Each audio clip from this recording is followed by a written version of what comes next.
This is Brighton's Finest. bringing the artists closer to you. Juice. You must be pinching yourselves. You've done a tune with Iggy Pop. You released an extremely well-received EP, Bad Things, at the beginning of the year, which also had a tour which went with it, and that got a phenomenal reaction. You also did this amazing short film for Bad Thing, which is awesome. And then the summer brought on festivals, and then recording a new single with James Hintz of The Kills. You're currently on tour with The Breeders in Europe with them. It must be a bit surreal, because you've done a phenomenal amount. Well, when you say it like that, I guess so. I don't know. We just take whatever comes our way, whatever the next thing is, then we'll just go and do that. And just like to make music, so we just keep on doing that. Has there been a particular moment where you're a bit like, no, what's going on here? I think when Iggy Pop sent his vocals over, we were like in sort of a disbelief. Even though we knew he'd said he would do it, we couldn't believe he was actually doing it. I think that was a big deal for us this year. Yeah, well, he is about as legendary as it gets. Yeah. You know, he set a scene, didn't he, really? Created a genre. And also a style of performance. Like, he is just about as legendary as a rock star can get, I would say. Yeah, he must be the most rock and roll one out there. But you also worked with The Kills' James Hintz. Is there anyone on your bucket list who you would also love to work with? Because it sounds like you've ticked off two amazing ones there. Well, I don't know. Like, we had a lot of fun when we worked with Dave Catchin when we did our Wild Nights album. And, you know, that was our dream studio to go to Rancho de la Luna. So we thought we'd kind of done what we wanted to do. Then you get Iggy Pop. Then obviously working with Jamie was really cool. Loads of people. I'd love to do something with, like, Patti Smith if we're talking big dreams. Oh, wow, that would be amazing. Yeah. Have you ever reached out to her? No, we can't just go around asking everybody if they'll make music with us. Just asking everyone that we like. Yeah. But I guess if the opportunity ever did come up, then we'd be there. You've got to invite her to a show of yours, surely. Yeah, I'll try and get a number, give her a call.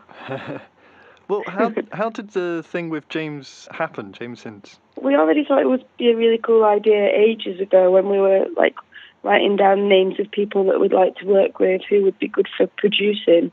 Because, of course, he's not on the track, he just produced it. Yeah. And we loved the way that The Kills sound, and we know that he had a hand in that, and he does a lot of work from his own studio in LA. So it all made sense.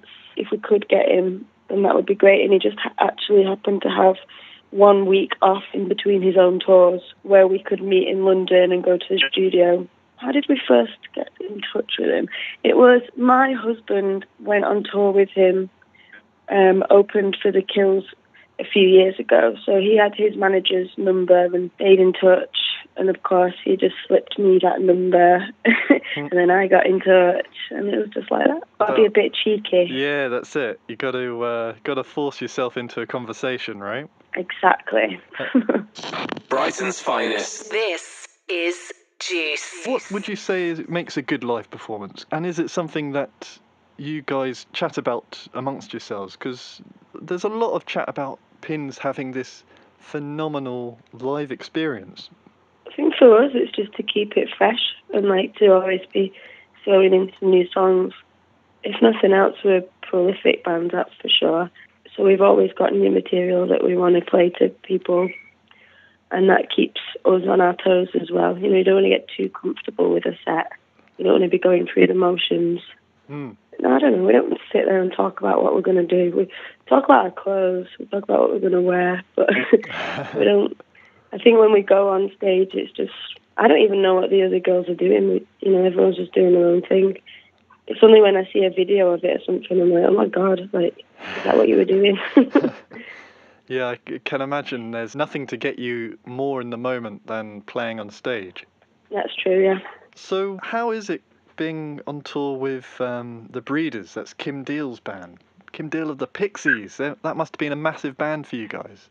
Yeah, well, our guitar player, Lois, she, loved The Breeders already and, knew all of the songs, so I think it was the biggest deal for her.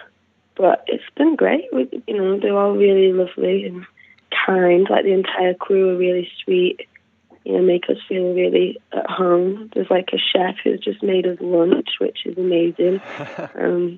Sat here having a nice cup of tea talking to you. It's like, it's really nice because, of course, we're used to playing places that are not quite as big as this, not quite as clean as this.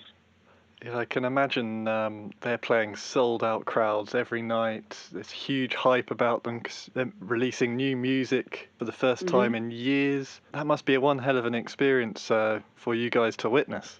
Yeah, and also Sophie, our drummer, she's actually playing the violin on one of the songs in the set every night, which was unexpected. They were supposed to have a different violin player, I think. For whatever reason, they couldn't be here, and Sophie stepped in, so she's actually playing with them. Phenomenal. Well, it's a cracking single, Serve the Rich. Thank you. It's got quite an obvious, strong message. But could you tell me about the moment that you started writing the single? There must have been some sort of inspiration which led you on to wanting to make such a strong song. Well, the music for it was myself, Kyoko and Lois. Sometimes we just go to our practice room in Manchester, set up and switch instruments and just make some noise, just have fun, record little bits. That song came from one of those nights. And then it was only a few weeks later, I was listening back to it and came up with a bit of a melody. And then the lyrics I wrote separately. I was sat outside. I was in my car. I was picking someone up. I was just sat outside, and then I just started jotting down these lyrics. I guess it's just coming from all the conversations we've been having about politics, and it was, time to vote. And of course, it was like the Brexit and everything like that was all happening at that time. So it must have just been like everyone else. It was on my mind, and that's what came out. Well, it is a phenomenal track, and I think it's going to have a pretty phenomenal video as well, music video. Yes, coming soon. Yeah, well, we've only seen a clip of it, which looks damn right amazing. Would you be able to tell me a bit more about the video? It was a last-minute decision.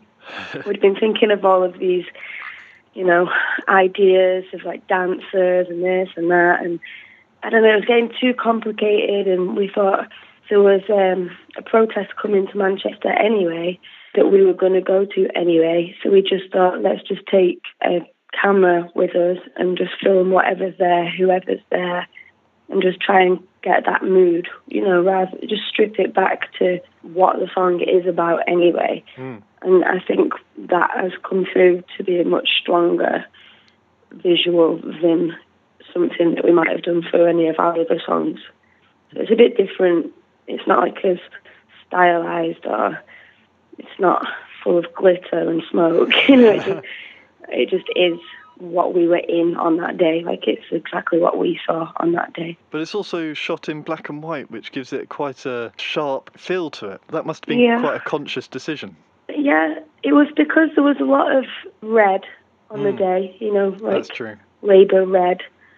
And there was also a lot of EU blue on the day. We just wanted to take that away from it because it wasn't supposed to be particularly about that exact march. It's about the whole thing, you know what I mean? So we didn't want the message to be too direct to that march. It's just about the whole thing that everybody's feeling. Like whatever side of politics you're into, it's about the entire thing that you're feeling. This is Brighton's Finest. Bringing the artists closer to you.